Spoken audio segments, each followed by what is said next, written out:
Hi, everyone, and welcome to this event for our fellow in residence at this moment, Graham Hubbs from the University of Idaho. But before I talk about that, let me welcome you all to another one of our ICE at Dartmouth events, this one on the philosophy of money and its political implications. Before I go on to introduce Graham, I would like to first announce a very special event that we have next week. So on the 17th of November at 4 p.m., we are going to have a public dialogue. And this one is on tribalism. So a very, very timely topic indeed, given the times we live in right now. And as usual, our public dialogues always feature scientists and humanists talking about a common question of interest to the sciences and the humanities. And in this case, we're going to have Vanessa Woods and Brian Hare, both evolutionary anthropologists from Duke University, best-selling authors, people that are doing research on the forefront of tribalism and the notion of altruism and friendliness in social groups. And we are having M.T. Anderson, Toby Anderson, who is a National Book Award winner, historian, novelist, a jack of all trades, and I'll be mediating that. So tribalism next week, November 17th at 4 p.m. If you don't know how to get in, just go to ice.dartmouth.edu and that'll be easy. You just click a button and you're in. Great. Okay, but today we are going to have Graham Hubbs here with us. And Graham comes to us from the University of Idaho, where he's the associate professor of philosophy, and he's the chair of politics and philosophy. His research is in the intersection of studies of practical rationality and social ontology. And he is also a senior member of the Toolbox Dialogue Initiative, a very interesting initiative, which is headquartered at Michigan State University Center for Interdisciplinary. So clearly having some resonance what we have here with what we have here at ICE. So this TDI, we received an American Philosophical Association 2018 prize for innovation and excellency in philosophy programs, conducts workshops to aid interdisciplinary teams in communication and collaboration. So very much of resonance with what we're doing here at ICE. If you're new to our institute, you can always check what we do by visiting ice.dartmouth.edu. So today, Graham is going to talk about the political significance of the ontology of money, something that is related to the modern monetary theory, and that the Squad, which are four very vocal members of the US House of Representatives, including, of course, Alexander Ocasio-Cortez, have been talking about as a way to achieve policy initiatives such as Universal Jobs Guarantee and a Green New Deal. So let's talk about this, but not me. Graham is going to do that. And please, Graham, come in, welcome, and let's see what he has to say to us. Thanks, Marcelo. Marcelo, can you tell me whether you can hear me? We can hear you, yes. Great, and is my slideshow up now? Your camera is not working, but your slideshow is working. Yeah, I don't know why my camera's not working. We hear you loud and clear. Okay, well, you don't need to see me. I'll bring my face on for the Q&A. As long as my slides are showing, that's all that matters. Okay. Okay, great. So thank you, Marcelo. Thank you, Amy. Thanks everybody at ICE and at Dartmouth for what has been a lovely stay so far working on this project. The cross-disciplinarity of the endeavor, I hope, will become clear as we proceed. Okay, try to get, I apologize for, there we go. Okay, so as Marcelo said, the context for my talk today will be the presence of the Squad, and here they are in the United States House of Representatives, and their open endorsement of modern monetary theory as a means to achieve some of their policy goals. Alexandria Ocasio-Cortez made explicit mention of modern monetary theory in an interview with Business Insider in January 2019, where she said that it needs to absolutely be a larger part of the conversation about fiscal policy. The context in which this maybe most frequently comes up for these representatives and their policy initiatives is the proposal for a Green New Deal, and believing that modern monetary theory provides a way of seeing how we can finance a Green New Deal. So what is modern monetary theory? For those who are unfamiliar with it, the place to go to get up to speed on it, I believe, is Stephanie Kelton's The Deficit Myth, which just came out this past summer. It provides an overview of what MMT is all about. And Kelton notes, as other MMTers say in their work, that it's primarily a descriptive project, and that is whose topic is to explain how money is created in modern states and what this entails for macroeconomics. Okay, well, what's a modern state? Randy Ray, who is one of the forefathers for this movement, says modern means the last 4,000 years, and cites Keynes and Keynes's treatise of money on that sort of joking sense of how modern money is. But in reality, what they're interested in are states that issue their own, and I'm going to put in scare quotes, unpegged currency.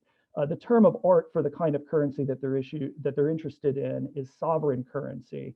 We don't need, for this talk, to get into the details of what makes a currency sovereign. The important thing to sort of hold in mind is that states that when states went off the gold standard in the 20th century, several of them let the value of their currencies float on international exchanges. So any currency that is like that is issued by a sovereign state, and not just issued by a sovereign state, but then collected back in payment for taxes, and whose value is not pegged to some other currency or to a precious metal, is the sort of modern currency that they're interested in. Okay, so how MMT relates to progressive proposals like the Green New Deal is as follows. The New Deal part of a Green New Deal involves a massive federal jobs program, the likes of which the United States has not seen since FDR's New Deal in the 30s. Now, that will lead many people to ask, how are we going to be able to afford paying for all those jobs? If modern monetary theory is right, funding is not a problem. To put it kind of glibly, we can simply print the money. And also, if MMT is right, the effects of doing this on the deficit are not necessarily a worry, which is where Kelton's book titled The Deficit Myth comes from. The idea that we need to hamstring these efforts by worrying about the deficit, she thinks, involves mythic concerns. So that's how modern monetary theory connects up with the initiatives of the squad. How have people reacted to MMT? The Committee for a Responsible Federal Budget, which is a ostensibly non-partisan, non-profit think tank devoted to exactly what its name says it is, put out a memo in April of 2019, more or less in direct response to Ocasio-Cortez's interview in Business Insider and a flurry of articles that came out immediately in its wake, and said the following: fringe economic theory known as modern monetary theory has recently gained traction and is being used to justify massive new borrowing. While MMT is a complicated theory and is in many ways a moving target, at its core, it argues that there is little or no cost to running large budget deficits unless the economy is experiencing high inflation. Many iterations of the theory also suggest a new paradigm whereby the federal government essentially prints money to fund its borrowing, and politicians rather than the Fed are charged with preventing runaway inflation. Fortunately, we're told mainstream economists on the left and right have pushed back against this misguided theory. Here's a list that they provide as the top readings for MMT. You'll see names like Larry Summers, who was part of both the Clinton and Obama administrations, Ken Rogoff, former chief economist of the IMF, Paul Krugman, famous columnist at the New York Times, all writing articles detracting from MMT. And the titles are worth paying attention to for a second. Note that MMT is described as a disaster. It's a joke that's not funny. It's smoke and mirrors nonsense. So there's a harsh tone, a harshly negative tone, and in ways dismissive tone taken to modern monetary theory. But wait, there's more. At the bottom of this memo, there's several more articles that single out MMT as simultaneously a joke and dangerous. You can scan the titles there for examples. So here's the full statement that the Committee for Responsible Federal Budget made about MMT again. And I want to highlight this bit because this will be what we're focused on today. And here, I'll bring it up on the next slide. Many iterations of the theory also suggest a new paradigm whereby the federal government essentially prints money to fund its borrowing. That's the bit that I want to pay attention to today. Here's a cartoon version of what it looks like when the federal government just gets going, printing money nonstop through the activities of the Federal Reserve System and the Federal Reserve Bank.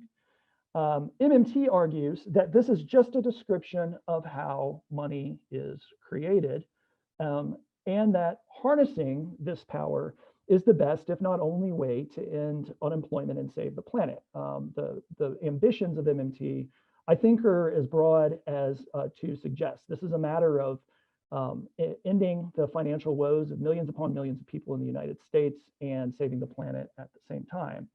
And opponents, as we can see from the titles of the articles that I showed you in the previous slides, think that this is both at once crazy and dangerous. Behind all of this are assumptions and views on the ontology of money. And so I think it'll be worth our time to think through these ontological issues in an effort to make better sense of the debate between MMT, its proponents, and their collective opponents. So here are some questions that one could ask about the ontology of money. And for those who are, it's been a while since they've taken a philosophy class and have forgotten what the term ontology means, this is the time I'll take to explain what the term means and what we're talking about here. So the basic ontological question for money is just, what is money? We could say the basic ontological question for anything is, what is the essence or nature of that thing? Philosophers are wary about terms like essence or nature, so I too will eschew them. But what we're asking is, if you look at a $100 bill such as this, wherein lies its moneyness? What is it that makes it money? It's not the picture of Benjamin Franklin on the front of it, because there's other kinds of money that don't have pictures of Ben Franklin. It's not its particular dimensions. It's not the fact that it's made out of paper or whatever exactly the material is that it's made out of. In fact, none of these material facts seem to be what constitute money as money. So if it's nothing to do with the matter of money itself, well, then what is it that makes money money? Here are some questions that we might ask en route to asking the basic ontological, or en route to answering the basic ontological question. What is the purpose or function of money? Can we specify what money is for? If we can specify what money is for, what properties does money have that allow it to perform this function? And then finally, how does money get these properties, given that, as the $100 bill example shows, they're not physical properties? What's done to a bit of money to enable it to have the properties that allow it to perform its function? Well, let's turn to this issue of functions first as we work into the debates over the ontology of money. A functionalist answer to the basic question, what is money, that is agreed upon by both the old and new paradigm, and I'll get to spelling out the details of these here in a moment, are the three textbook functions of money. So the first textbook function of money is that money is a means of payment. This is a way of saying that money makes it easier, or perhaps even possible, to pay for things. An example of this idea is demonstrated by the way that coins and banknotes can be used as a medium of market exchange. Now, in fact, if you really get into the weeds about the functions of money, you'll sometimes see the means of payment function separated out from the medium of exchange function. Those are details that don't need to concern us here. For our purposes, we can collapse both, thinking about money as a medium of exchange in a market and a means of other sorts of payment under one category. The second function of money is that it's used as a unit of account. So this is how we use money to specify payments for amounts of goods and obligations, for example, prices, fees, fines, and taxes. One thing that I want to note about talking about the unit of account function of money is that this function is provided by the concept of money and not concrete instances thereof. If you want to sell your house and you put it on the market for, say, $500,000, you don't need $500,000 anywhere in your possession in order to assess that the house is worth $500,000. To put it cartoonishly, you don't need to put your house on a giant scale on one side and then put $500,000 on the other side and see if it balances out. Concrete manifestations are not needed in order to assign a value to the house. nor concrete manifestations needed to negotiate the value of the house. If you're trying to sell it to somebody who only wants to pay $450,000, and when they buy the house, they don't need to have $450,000 in hand. They simply need to agree to those terms in the contract that they specify with you and the banks that get involved. In all of these instances, we are using money, but we're not using physical money. We're using the concept of money to assign the value and then negotiate that value. Finally, the third function of money is as a store of value. And so the function is just what the title says it is. It's to store value. But I think that this is a nice one to use as a point of departure for getting into the two competing theories of money's ontology, because it simply prompts us to ask the further question, well, what exact value is stored by money? When we say it's a store of value, what precisely is it that is stored? Now, according to the orthodox account, the value of money that is stored is its value in market exchange. The Austrian economists Ludwig von Mises and Friedrich Hayek called theories of market exchange catallactic, from the Greek word for exchange. And I like this term to describe this theory because the term that one commonly finds used to describe this theory, the commodity theory of money, inclines one to think that the view is committed to the idea that money itself is a commodity. And I think that that's potentially misleading. Money doesn't have to be conceived of as a commodity. The important thing to realize is that according to this view, it gets its value in relation to commodities and exchanges of commodities. So here's the basics of the catallactic theory. And versions of this story can be found in Adam Smith and Karl Marx. There's a version that goes all the way back to Aristotle in the book 1, chapters 8 through 10 of the Politics. And it goes like this. In barter, goods have a value that differs from the kind of value that they are used for. Let's call the value that goods have in bartering exchange value, what you can get from one for the other, and the latter, the value that it has in its use after you've exchanged and gotten it, is its use value. Now, if I go to the market with something that no one wants, no matter what the use value is of what I have, it will have no exchange value in that market, and I won't be able to make a trade. If I show up with a perfectly fine pair of shoes to the market, but no one needs shoes that day, I'm going to go home disappointed and thwarted in my attempts to barter. If only there was something that always had exchange value because people always wanted it and would always accept it in exchange, then no one would ever face this problem in the market. Marx uses a phrase that I think is a nice way of stating what happens at this point. In his account, it's gold. It needn't be gold, but historically, precious metal is the one that has pride of place in this sort of account. Crystallizes out of the process of exchange as something that everybody wants and will accept in payment for goods. And when that material crystallizes out and then is used to price all the other commodities on the market, it has taken on the money form. Okay, so according to this account of the ontology of money, let's have it in mind as we take it back to the three sub-questions that we asked when we initially introduced the idea of what it is to ask about money's ontology. So according to this account, what is the purpose or function of money? It's to ameliorate the inconveniences of market exchange. If we move on to ask about the properties that allow money to perform this function, it's the general willingness of market participants to accept it for payment.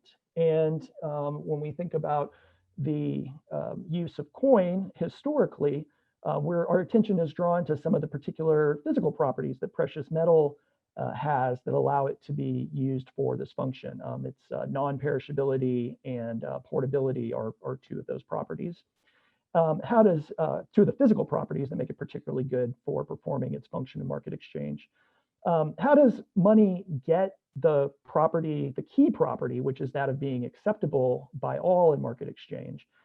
And the answer that I'm going to give here, which is all we need to contrast it with the opposite view, is that it emerges out of market activity.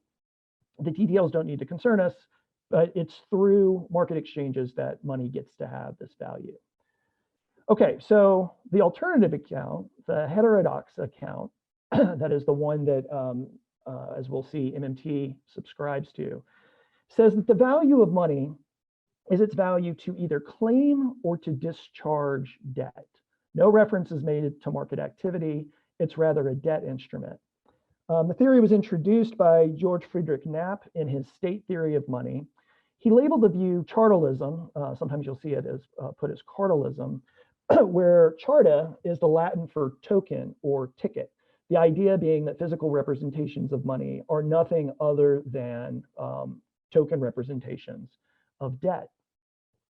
Now, to be a chartalist, you don't have to subscribe to what Knapp calls the state theory, as is put in the title of his book, but it's the state theory that is of concern for MMT and their opponents. So that's the version of chartalism that I'm going to focus on here.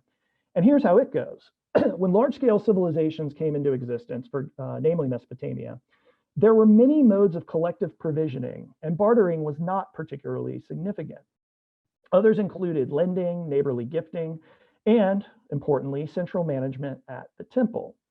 Central management at the temple, central management of provisioning at the temple required complex accounting and bookkeeping, because Mesopotamia was a large-scale society. Moreover, central management of the state also required a system for assessing fines and punishments. If I accidentally kill your cow, and I don't have a cow to give you in exchange for my accident, and we're going to settle this in a civil manner, someone needs to come in and determine what a equivalence relation is going to be for me to pay you something that will cancel out the debt that I have to you for killing your cow. What is that going to be? Well, between the need to keep track of complex books and the need to adjudicate between the kinds of legal disputes that I've demonstrated with me accidentally killing your cow, the pressures led to the need for a universal unit of account, something that would make all the incommensurable things in life commensurable. Once that unit of account was defined, it could then be used for private, that is, market transactions. So one of the principal ways in which the state theory differs from the catallactic theory of money is that it puts forward the idea that both the state and money are prior to the existence with markets with prices, which is exactly the opposite thing, that the exact opposite of what the orthodox catallactic theory claims. Okay, so let's go back to our three sub-questions about the ontology of money. According to the chartalist view, what is the purpose or function of money? It is to denominate debts with the concept of money and then represent specific obligations through physical manifestations. And specifically on the state theory version, which again is the one that we'll be interested in, the purpose or function of money is to aid the state in managing economic and legal activity that would otherwise be unwieldy without a universal unit of account. What properties does money have that allow it to perform this function? Well, it's the power of the state, on the state theory, it's the power of the state to demand taxes, fees, and fine payments in its own currency. How does money get these properties? Well, it's however states obtain and enforce the power of law, specifically the power to tax, to charge fees, and to fine. So this is a question, a fundamental question in political philosophy. It's also a question in the philosophy of law. Where does the authority of law and the authority of government lie? Whatever answer you give to that question will, as far as the state theorist is concerned, be a very important part of the answer to the question, how does money get the properties that it has that allow it to perform its basic function? All right, so we've got our two theories of money now, two theories of money's ontology. How do we decide between the two of them? Well, one of the things that I think may have jumped off to you at this point is that both accounts, at least on the surface, tell origin stories of where money comes from. They start with a setup of initial conditions.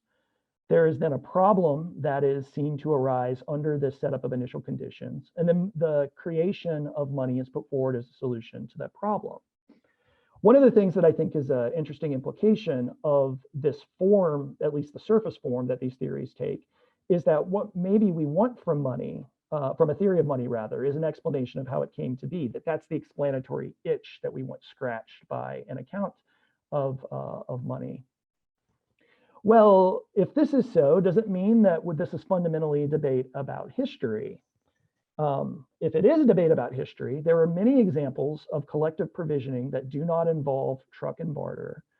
And the Mesopotamian record suggests that the chartalist account is correct about the shekel, which is the oldest known unit of account, namely that its equivalence relation between things was set at the temples by temple bureaucrats and did not emerge spontaneously out of market activity. So if we look at the history and at the anthropology, it suggests that maybe the chartalist wins. So is our debate about money's ontology done if we turn to the history, given that the surface form of these accounts seems to be a history? Well, if that's right, then so what? If we're worried about contemporary politics and policy, how modern monetary theory may either be something that can help progressive representatives such as the Squad back their views about what Congress should be doing, or if modern monetary theory is particularly dangerous and not something that we should embrace, why are we bothering talking about the ancient history of Mesopotamia? Now, the charge that I've just suggested has been made against MMT and its explicit embrace of the chartalism. Here's a common MMT argument that you'll see. History shows that chartalism is correct, which means that the ontology of money supports MMT's policy proposals such as a Green New Deal. Here are a few examples of pushback against that form of argument. Drudal says, I will not go into the question of the origin of money because I do not think it is important for policy questions of today. And Thomas Pally, who has written a number of critical pieces against MMT, has said in separate places that the appeal to the history of money is a red herring and essentially rhetorical. I think that there is something to be gained by looking at the history of money and thinking about why MMT would be particularly keen to embrace chartalism and its history. But I think that what we need to do is to take the history not flat-footedly as a history, but rather as a guide to the order of explanation that the chartalist has for the functions of money. So what do I mean by that? Well, let's think about the catallactic account first, and then we'll turn to how it differs from the chartalist account. According to the catallactic account, the medium of exchange version of the means of payment function is primary, and it explains all the other functions of money. The value that is stored by money, according to the catallactic account, and the value that is denominated is exchange value. It comes from the market activity that money is used in. And the possibility of money's use to denominate and pay debts, including those issued by the state, is explained by money's use in market exchanges.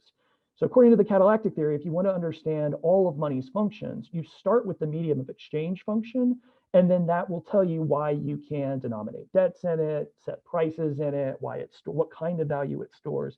It all stems from taking the medium of exchange function to be the primary function of money. And the chartalist account says, in effect, exactly the opposite, that the unit of account function is what is primary and that it explains all the other functions of money. So here's Keynes's own definition of money. He says that the money of account is the description or title, and that money is the thing that answers to that description. Now that formulation might seem a little obscure, but what I think Keynes is saying here is that the debt expressing function of the concept of money is what comes first, and then it explains anything that you can do with the physical tokens that represent and then physically realize that debt. The catallactic use of currency and its ability to hold exchange value depend upon its use to discharge taxes, fees, and fines to the state that issues it. Oops. So again, this just inverts the order of explanation from the catallactic theory. According to the state theory version of chartalism, the state comes first. It announces a unit of account. It creates material that are what answers to the description of money, that manifest in the unit of account. And then once all of that exists, it can be used to create market prices and facilitate market activity. When we recast these histories as orders of explanation, as I have just done, they become competing views of the conditions under which monetary value is produced. So the catallactic account asserts that monetary value is produced in markets. Its value just is exchange value, and exchange value is produced in markets, so monetary value itself is produced in markets. I think we can distinguish maybe various forms of chartalism, and they're worth spending a second on to get to the one that I think is going to be most important for thinking through why, from a policy perspective, we would want to consider chartalism. So if a strong state theory view of chartalism asserts that monetary value is produced either directly or indirectly by taxes, fees, and fines paid for in state-issued money. There's some complications that arise here when we want to explain the value of bank money and its relation to currency. That's more than I want to get into in this talk, but I flag them to indicate my sensitivity to them. The reason that I call this a strong view is that according to this, you could use this view as a basis for arguing that private cryptocurrencies such as Bitcoin just aren't money. And you might say that they just aren't money because they're not issued by the state and they're not used to clear state debts. And that seems to me like the kind of debate that is not worth our time at this particular juncture when we're thinking about the policy implications of these theories. In the Q&A, we can say more about what I think the most useful thing is to say about private crypto like Bitcoin.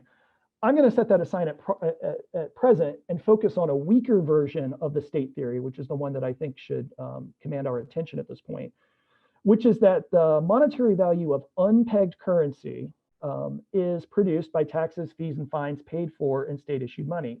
Who knows what to say about Bitcoin, and let's just set it aside for right now. What we care about is how dollars get their value. And the idea is that dollars get their value through the United States demanding them back in payment for taxes, fees, and fines. The reason that I think this is the version that we want to focus on is that it's the version of chartalism that suffices for critiquing economic orthodoxy. So what do I have in mind when I speak about critique? And in general, what's its role in social ontology, which is the kind of ontological thinking and we're doing right now about money? Well, here we're going to take our lead from Michel Foucault, who says that a critique is not a matter of saying that things are not right as they are. It is a matter of pointing out on what kinds of assumptions and what kind of familiar, unchallenged, and unconsidered modes of thought that practices that we accept rest. Criticism is a matter of fleshing out habitual thought and trying to change it to show that things are not as self-evident as one believed, and to see what is accepted as self-evident will no longer be accepted as such. Practicing criticism is a matter of making facile gestures difficult.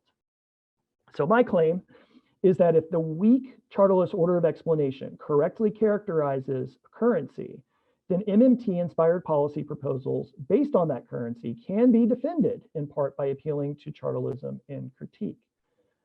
That's wordy. Let me say that maybe in a different way. If the weak version of chartalism is right, then MMTers may want to appeal to it and its order of explanation in order to ward off criticisms that simply miss the mark because they're based on faulty assumptions. And the place that I want to investigate that line of thought is with respect to taxes. So here's the habitual thought of the orthodox view that comes from the orthodox view of thinking about taxes. It starts with the idea that money is what we use to pay for stuff in markets, and then moves on to thinking like, well, the government has to pay for stuff just like the rest of us if it wants to do anything. Well, in that case, how's the government going to pay for stuff? I guess it has to pay for stuff like the rest of us pay for stuff. It has to go out and get the money somehow. We can get money by working. We can get money by stealing. The government has a special ability to go out and get money, which is by levying taxes. But it's doing, in principle, the same kind of thing that we do if we steal some money or we work from some money, which is that we go out and we get money from somewhere else. That, I take it, is the natural way to think about the function of taxes when considered from the orthodox view, and which again is the catallactic theory of money. Well, here's the new paradigm of taxes that emerges when you think about it in the context of chartalism. As a matter of ontology, no government has to get money in the way that the rest of us have to go out and get money. And then as a matter of law, any government with an unpegged currency, such as the United States, does not, in fact, go out and get money like the rest of us. What a government with an unpegged currency, and again, the term of art is the sovereign currency, uses taxes to do is to destroy money, not collect it. Tax collecting is not a revenue-raising activity for such a government. Government doesn't need to go out and get money from anywhere else. In fact, it cannot go out and get money from anywhere else. It is the source of money and the source of monetary value. It creates money and monetary value. So taxes, whatever they're for, are not for the same kind of collection of resources that you or I might need to engage in order to get money to pay for stuff. That's not how the government pays for stuff. The government pays for stuff by creating money. Let's remember Foucault's line here that the point of critique is to show that things are not as self-evident as one believed, and to see that what is accepted as self-evident will no longer be accepted as such. I think that when we think about taxes from the point of view of chartalism administered as a critique, we have a kind of Copernican turn in our thought about taxes, which is that the function of taxes for a government with an unpegged currency is not, and simply cannot be, to finance its activities.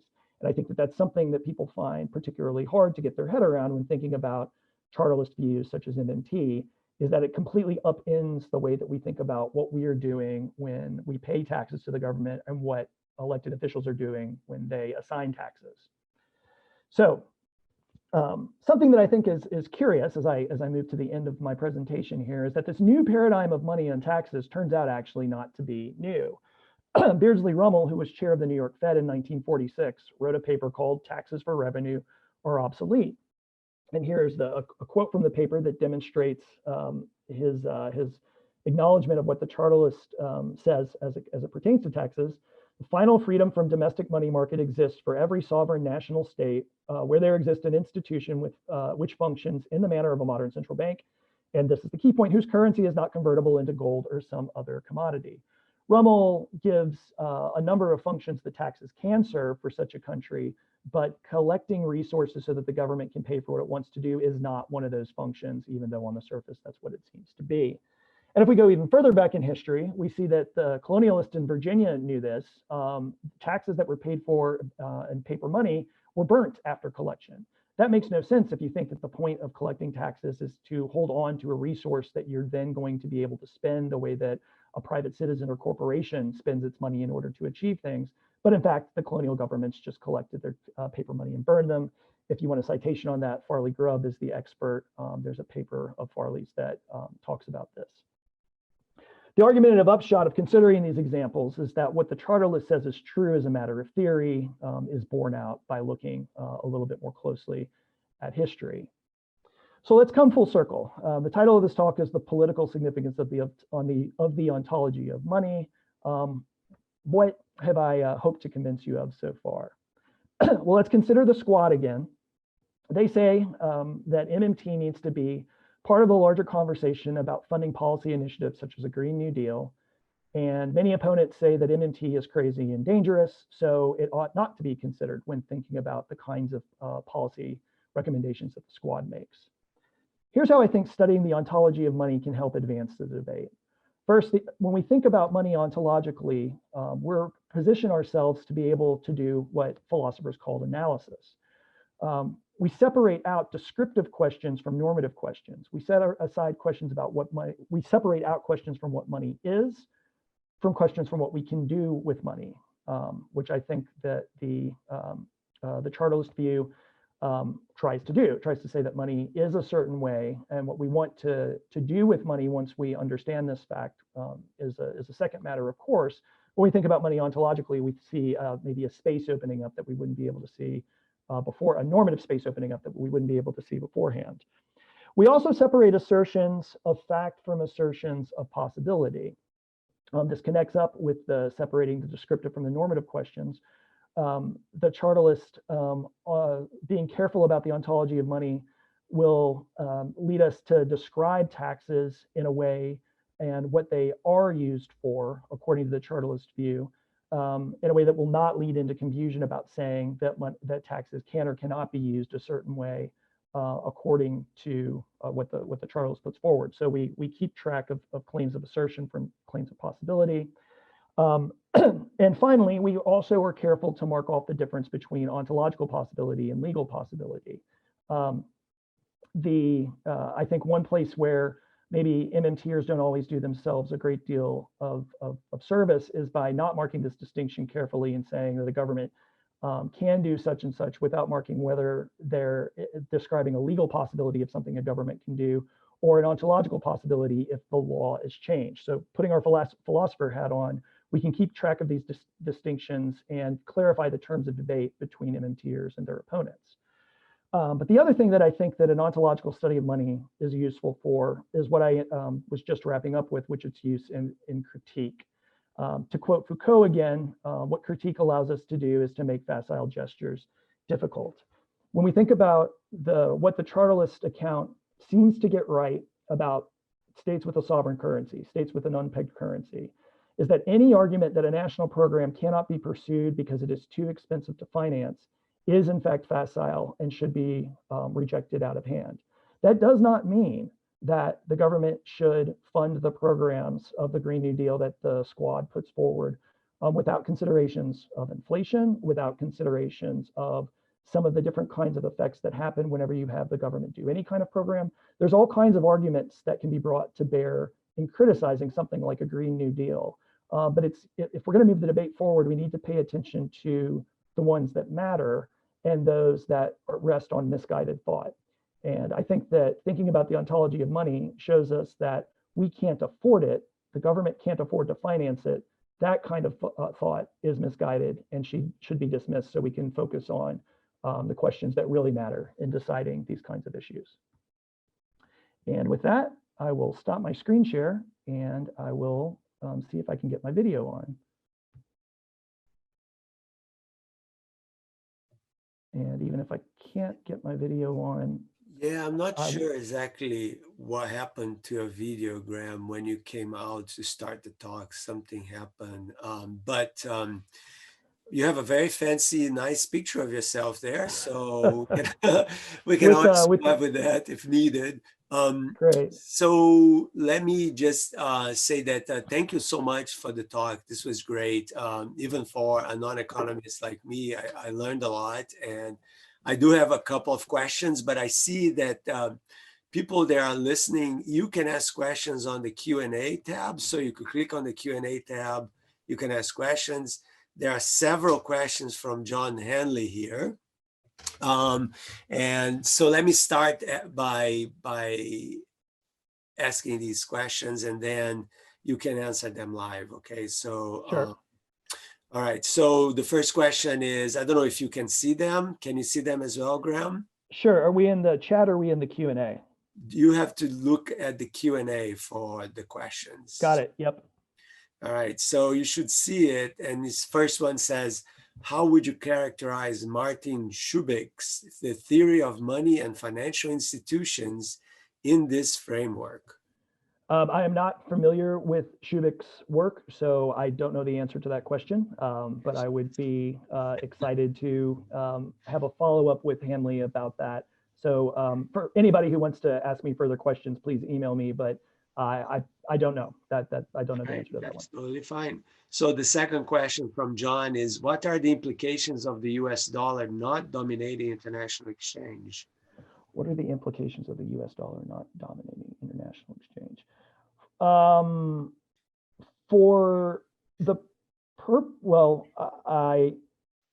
for the purposes of this talk and whether or not that change in fact would affect the policy space that recognition of the chartalist nature of money creates, I don't believe that failing to dominate international exchange would in fact have implications for that. I will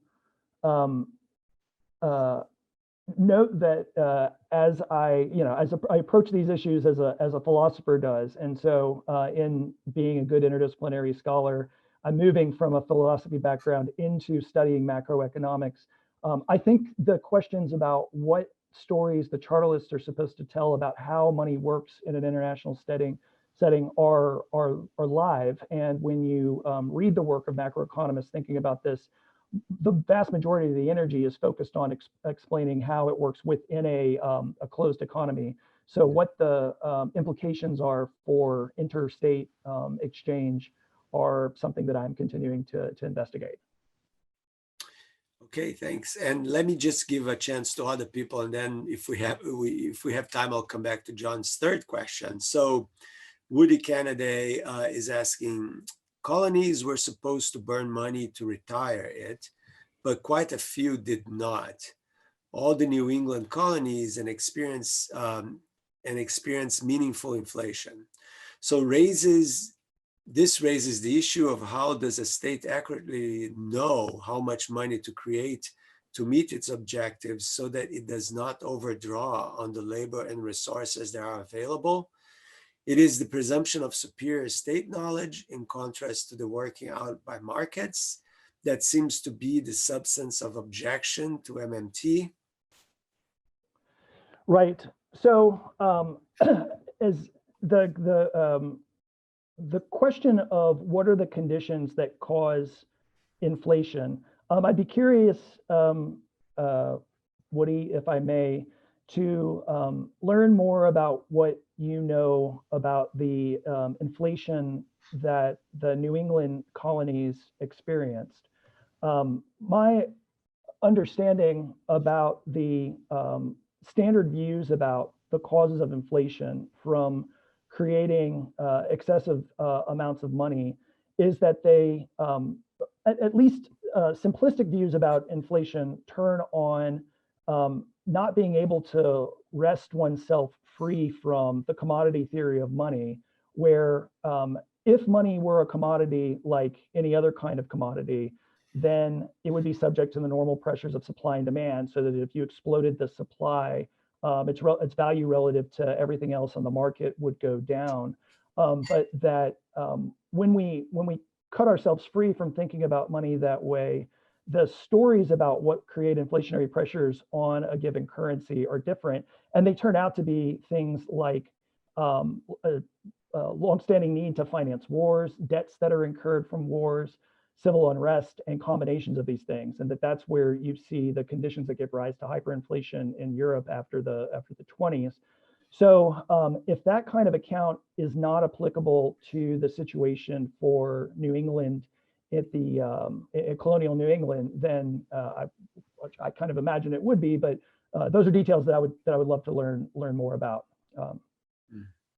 Okay, and let me segue to another question that talks about inflation, right? Gregory Burke, he's asking, in the MMT paradigm, what causes inflation? In the MMT paradigm, inflation can be caused either by cost push or demand pull mechanisms. So cost push mechanisms include natural disasters driving up prices of a particularly important sector, monopoly. These kinds of things can cause inflation. Demand pull inflation is caused if we were ever to hit 100% employment, then spending any money into the economy would have to go somewhere, and it would go into increased costs. So there is no one single explanation as to what causes inflation. There's different kinds of there's different kinds of inflationary pressures that can be exerted depending upon whether or not an economy is at full employment or not. Okay. And Devin Singh here is asking, isn't one of the roles of the Fed to stimulate the economy by lowering rates in order to promote lending, which infuses more money into the economy through banks? If this is broadly accepted practice, what is the resistance to the MMT approach, since this amounts to a similar thing as printing more money? Great. So I think that there's a variety of sources of resistance to the MMT approach. I think that I tried today to get at what I think what is one of the most basic ones to somebody who hasn't studied economics, which is just the idea that I think that we just rehearsed a few minutes ago. The thought that if you print a whole bunch of money, its value necessarily will have to go down, because if you create a whole bunch of any kind of commodity, its value is going to go down, and then that'll lead to inflation, and inflation is very bad. More sophisticated versions of this, I think, come from policymakers not having wrested themselves free of the quantity theory of money that is the basis of Milton Friedman's monetarism in the latter part of the 20th century. Friedman insisted that when we think about money, that we ought to think about money exogenously, and when we do, then we realize that if the Fed pumps money, or the Treasury pumps money, or if anybody pumps money into the economy, then it's necessarily going to generate inflationary pressures. I think that the hangover of that intellectual legacy on economic thinking, in if not with professional economists, then in the populace at large, is real. And so it's dragging some of these prejudices from old ways of thinking about money into the present that are cause the resistance to recognizing what I think Devin is correct to say, which is that the descriptive aspect of the MMT project has right what in fact the Fed does and the ways that it creates money for the economy. Great, thank you. I have lots of questions. So Howard Burrows asks, in concept, money seems related to value. In concept, governments pay for things that they value. This seems to engage much more than isolated printing of money. What are some of the additional entailments? Well, so I think here we need to be, Howard seems to show the care that needs to be taken here, which is with the term value. Money is in fact related to value. I would argue that it defines a specific kind of value. The kind of value that it defines ought to be separated from the concept of value that we apply when we say that governments pay for things that they value. I would say that if we wanted to maybe separate out the issues here, we would say that governments pay for things that they want to get done. They pay for things that they see as good to do. And by creating monetary value, they are able to pay, if on a Green New Deal sort of program, they're able to pay directly for workers to do that work. That money then circulates in the private sector to pay for other stuff, and then gets collected back up in taxes. I think we can talk about all of the work that gets done without using the term value if we wish, and limit the term value to describing something that money and money alone bears. But I hope that if that wasn't as concise and clear of an answer as I would have hoped to give, the point is that being super careful about not using terms that have multiple meanings, such as value, when we're discussing these matters, is the right way to potentially avoid confusions that can come up in thinking about this. Okay. And I have here a comment from Woody Candee again, saying Charles Bullock's essays on, on monetary history of the US goes into great detail on New Hampshire currency. Yes, war was initial reason for issuance, but when fiat money was seen as stimulative, political pressures developed to issue more for other purposes. In addition, New Hampshire did not call in and burn all the notes, leading ultimately to increased prices. I see that. Thank you very much, Woody. I look forward to reading that, reading those essays and thinking about those specific examples. That's excellent. Yeah.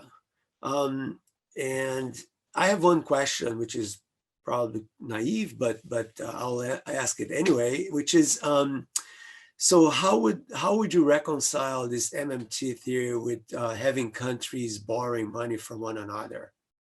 You know, when you expand the sphere to international currencies, right? And what would a value in one currency compare to the value on the other currency? What would make a country rich and a country poor, given MMT? Well, a country will be, I guess this is another one of those places where, just like the former question about value, let's be careful with our terms. MMT claims that when we're thinking about richness and poverty, we would do best to think literally about the productivity of the nation and the way that the nation is able to create goods that are sufficient for allowing people to live decent, meaningful lives in those countries. Might they not be wealthy as calculated in terms of some sort of monetarily specified concept? I guess that's possible. So I guess I didn't quite understand the question.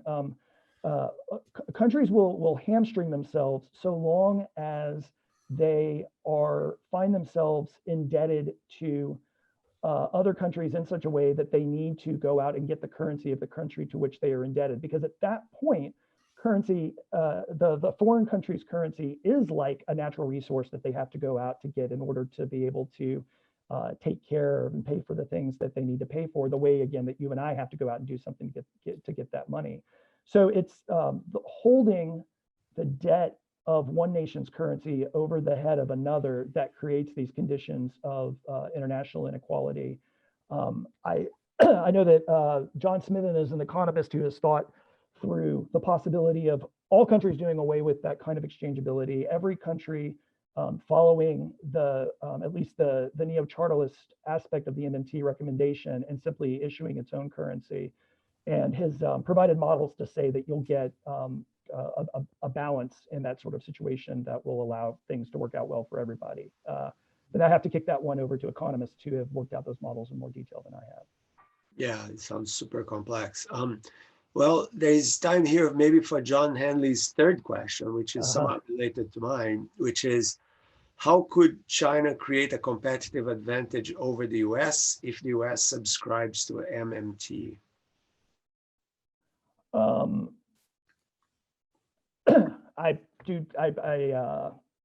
I would need to know more about what kind of competitive advantage Hanley is thinking about here in order to answer that question. I would, yeah,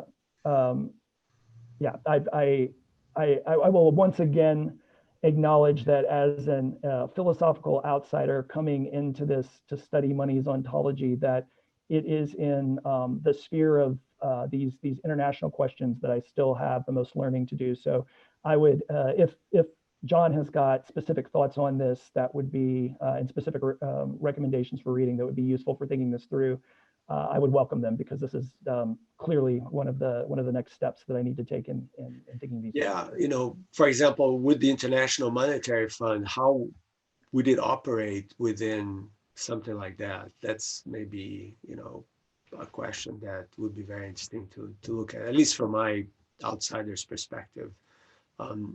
So wait, there is something else, maybe the last thing that we have time for, from Howard Burrows again. We use contingent valuation to establish worth of things that are not usually monetized, for things like childcare or environmental factors, beauty, species preservation. Is this a tool for the MMT? I don't know if it needs to be. I think that some of the resistance of using monetary valuation for thinking about those kinds of things comes from the assumption that monetary value resides in the market, and that the market is a brutish competitive space that has winners and losers, and that we don't want to leave things like the environment and childcare behind to winners and losers. We can add to that list healthcare, education, et cetera. It's the collapsing of the thought that money has this kind of competitive and potentially sort of violent and brutish effect that emerges in the market that generates resistance to using monetary ways of assessing the value of things that we don't want to subject to those sorts of pressures. But if we cease thinking of money as having its home first and foremost in the market, but rather think of it simply as a legal and administrative tool for doing what we want to get done, then I don't see the problem of using it to perform the kinds of valuation that were just suggested. Yeah, so that's how I would respond to that question. Okay, great. I think we have exhausted the questions and our time. So I'd like to thank Graham for his awesome talk, very inspiring and thought-provoking. And yeah, thanks for coming over to Dartmouth, to our institute in these difficult, strange times that we live in. And hopefully we'll come back and visit in a more normal time when you can actually see all our colleagues, etc. Finally, just one more comment. People that have not been able to watch this will all be archived, as everything else that we do is archived at our website. So all the talks are recorded, you know, all the public dialogues are recorded. So people have over probably by now 60, 70 hours of videos and interviews to watch. Okay. So Graham, thank you so much again for doing this. And thank you for the opportunity to be here. It's been lovely, and I would welcome the opportunity to come back. This has been great. Thanks so much, Marcelo. Absolutely. Thank you all for coming. And next week, November 17th, we have a conversation on tribalism, which I think will be quite wonderful. Thank you for, bye-bye.